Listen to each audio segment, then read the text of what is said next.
Ponderosa are a kind of a fossil. They are microscopic silica structures that preserve the structure of the specific plants that have grown in an area over time. They're like fingerprints telling us who was here. As the long fibrous roots of grasses decompose, they create richer, more biologically active soil and consequently greater biodiversity than under the tree canopies. One local study showed that grassy areas had 8 times as much plant cover and 3 times the diversity of plants compared with the ground within the drip line of the trees. Eroot squirrels are the poster children for mutualism with their unique interdependent relationship with ponderosas. Ground squirrels thrive in open rocky areas with grasses, leafy plants, and seeds. And so the reaches of the study area where the natural architecture of the ponderosa savanna is reasonably intact are valuable in themselves. Higher up the food chain, predators like the sharp-shinned coopers and northern goshawks who hunt here year-round aren't particular about their food source, but the abundance and diversity of the prey here enables them to thrive. This looks typical of the limestone uplands of the western part of the study area. The soil is rocky and shallow, and there are quite a few Rocky Mountain junipers among the ponderosas. Stellar jays are always around, usually making a racket. And horned lizards are common because it's sunny and there are lots of ants. But here's something unusual.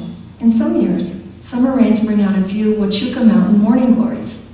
They look too fragile for such an exposed place, but as their name suggests, they're adapted to conditions that prevail farther south.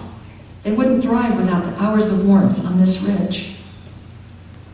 Here's a nearby slope that faces south and sustains a narrower, more specialized community of plants. That's because here in the northern hemisphere, for every degree that its slope tilts south, it is as if it is 40 miles or so closer to the equator. And at our elevation, the sun's radiation is very intense. Far fewer plants have adapted to the conditions on south-facing slopes like this one that can also tolerate the snows and freezing temperatures of winter here. Prairie agaves are here too, especially on this steep and exposed slope where hummingbirds visit them. Agaves bloomed on this slope in 2003 and again this year in 2011.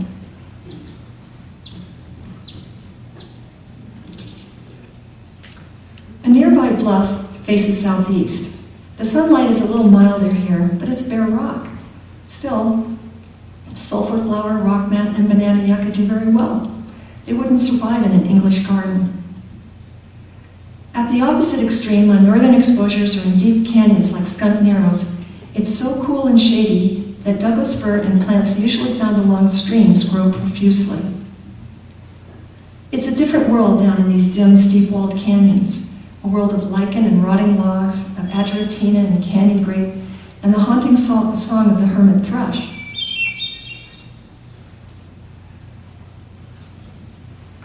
But at the foot of canyon walls that face north, there is yet another completely different microhabitat where sunlight barely reaches and the light that does is filtered through the trees.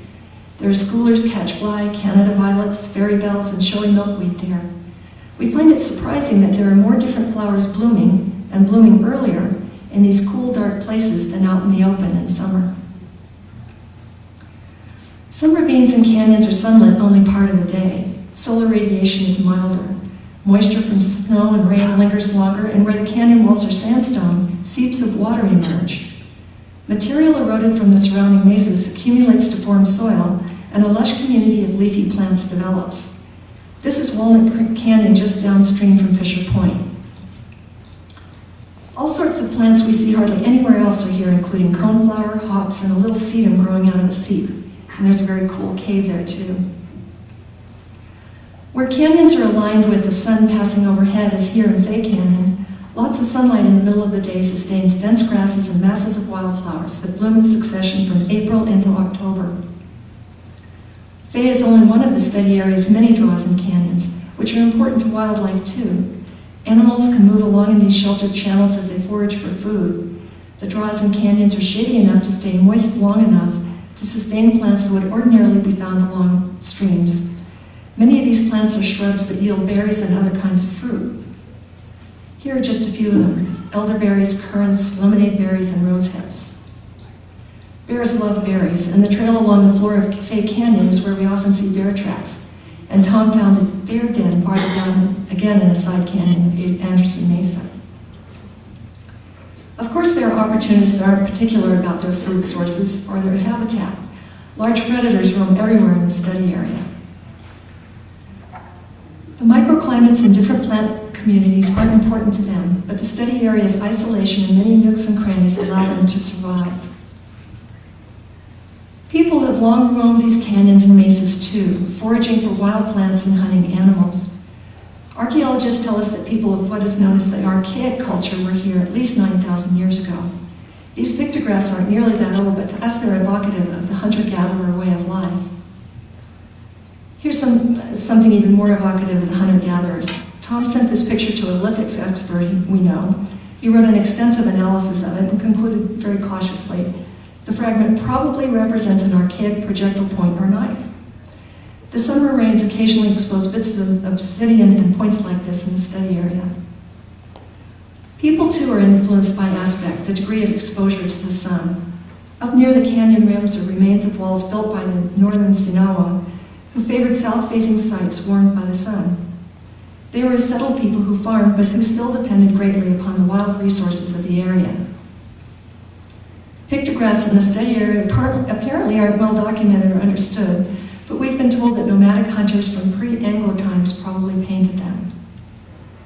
At various times in the past, these other images from different cultures were painted and drawn on the wall of an overhang in Cherry Canyon. They're so mysterious, so intriguing. This isn't quite as mysterious. It was tapped into a smoke-blackened rock face nearby. We've looked around a little to find out who our Morse was, but we haven't found the answer. Let us know after the program if you know who he was. This is near Fisher Point. It's probably associated with ranching in the area, but we aren't sure. By coincidence, the date here is September 20th, 1896, and Tom photographed what we think will have been the last cattle drive down Fay Canyon 100 years and 1 day later, on September 21st, 1996. 1996.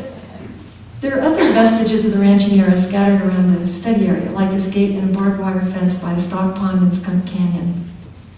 And the foundations of this old cabin in Fisher Point can still be seen. There's also evidence of the early logging era to be found here and there. Scenes like this are of scientific as well as historic interest because biologists learn how to best manage the forest by seeing how it's been done in the past. There are traces of old railroad beds and lengths of rusty rails once used by the logging trains. This is part of a train trestle near Lake Mary. Today the study area is popular with groups of hikers, here on one of Lois and Steve Hurst's interagency interpretive walks. And with solitary hikers as here in Sandy's Canyon. Riders also come here in groups and on their own. There are skiers and mountain bikers and bow hunters on mountain bikes. There are climbers and birders and botanizers and photographers. And all of them find magic in this extraordinary place. Thank you.